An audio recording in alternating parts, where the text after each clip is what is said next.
explain to you what Robopalooza is. And palooza is a word that means festival. And it's not a new word. It's been around since the 1800s. And they used to do this much more, but we've brought it back. You may have heard of Lollapalooza, was a rock and roll festival. And now we're doing Robopalooza. But first of all, I'd like you to stand up and stretch your lungs. This is a global event. So on the count of 3, say Robopalooza, because this is going out online to the whole world.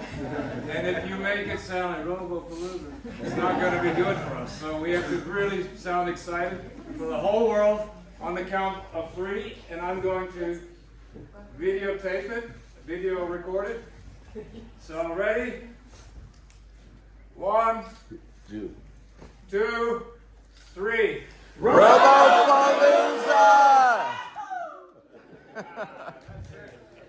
Okay, now our lungs are in good shape. We're stretched, and I'm going to explain to you the story of Robopalooza. It started with the IEEE, the Institute of Electrical and Electronic Engineers.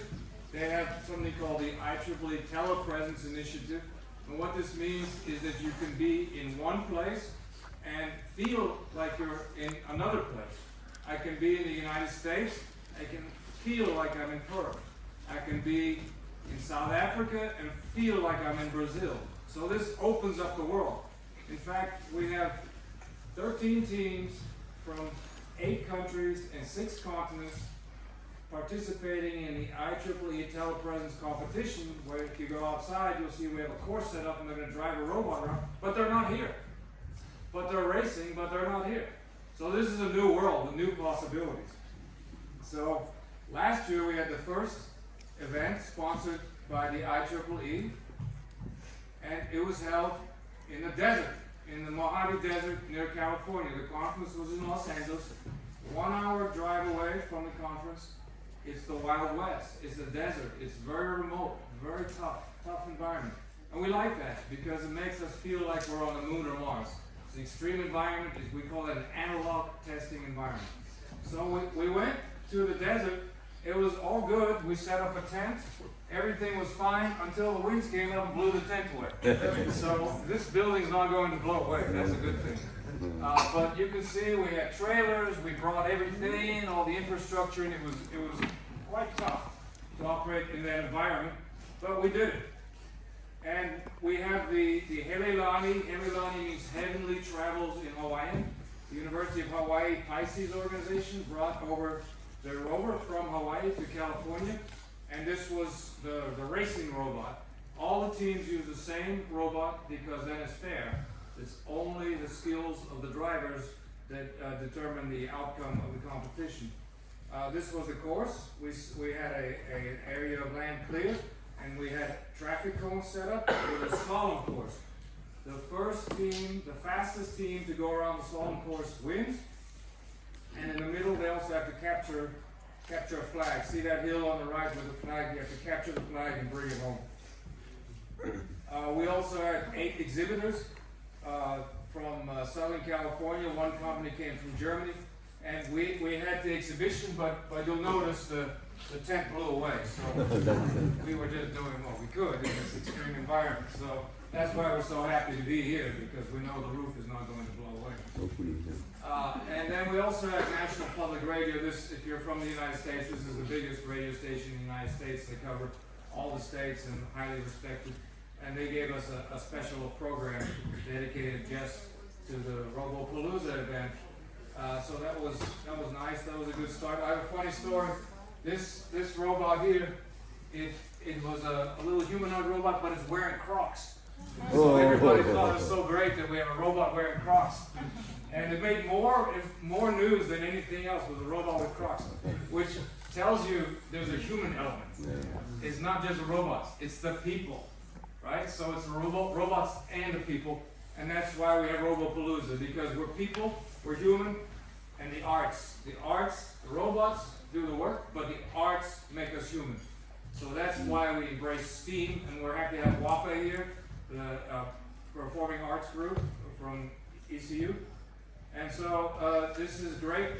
This was our performing arts, but notice again, everything blew away. So I'm a little bit embarrassed about this photo, but you know what? We did it. But originally there was a canvas on there, but the wind was so strong it blew it away. So there you go. And but we did have 300 visitors, which wasn't too bad, and we did have food trucks. So it was quite the event. But really what made it happen was the community, the sponsors. So this was the Coalition of the Willing. We just stood up and said, we're going to have a Robopalooza, Coalition of the Willing, who's in? And these companies and organizations were kind enough to support us, and we really appreciate it. But you know what? When you're out in the middle of the desert and it's freezing cold and the wind is blowing at 40 miles per hour, it creates a certain bonding. So now we're all bonded. We all went through this extreme experience together. And so that's what creates community, is when you have some kind of bonding. And that's what we want to do here today. We want to have a really nice event where we all have fun, but also for the kids. When I was 10 years old, I went to a museum and they had a robot that looked like a spider. And I thought, wow, that's really cool. And then I went on, they had a hologram. There's a hologram, wow. What do you need to build a robot that looks like a spider? And what do you need to build a hologram? And they told me, well, you need to do mechanical engineering for a robot, and then you need to learn how to program, and then you need to do physics for the hologram.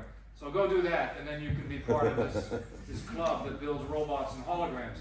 And so that's what I did. And eventually I ended up at NASA, but I still think we have to do more. We have to go to the moon, we have to live on the moon, we have to put robots on the moon, and then eventually we have to create a solar system economy with all the, what I like about Perth is Perth appreciates resources. Everybody understands the value of resources. So it's in the blood. I don't have to explain space mining to anybody in Perth. Other parts of the world, I have to explain it. Here, I don't have to explain it. It's intuitive.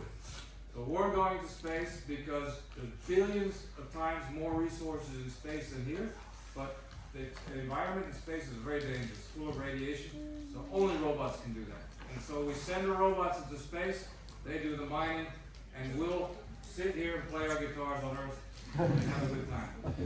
So that's what it's all about. This is a list of the organizers and judges from last year. Several are here this year. Christian Anderson is here. Eric Franks is here. Dave Magnoni is here. Michelle is here. So you can see we are creating a movement, and it's going to get better and better, and we're going to continue. This is year number 2, second annual Robopalooza, and we hope to have another one next year. So thank you very much for coming, and enjoy your day.